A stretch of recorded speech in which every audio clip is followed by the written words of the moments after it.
I'll show you how you can pay with Disney Plus on Google Play. So first off, you are on the Disney Plus app here. You want to click on subscribe up here, right?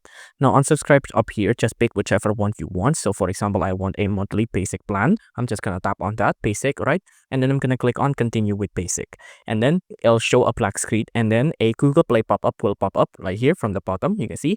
And now we can pick a payment method, right? So either adding a credit or debit card right here, or you can redeem a code if you have a CapCut, and there's also more options depending on your region. But of course, if you want to add a credit or debit card, add in your card number, your month and year, your security code, and then click on save card, and it'll be charged to your credit and or debit card.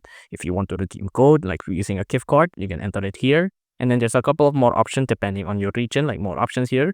Like for example, on my regions, there's Toku, GoPay, ShopeePay, Tena, and then buy Google Play credits. Now just pick whichever one of these methods that you want and then start paying with Google Play on Disney Plus.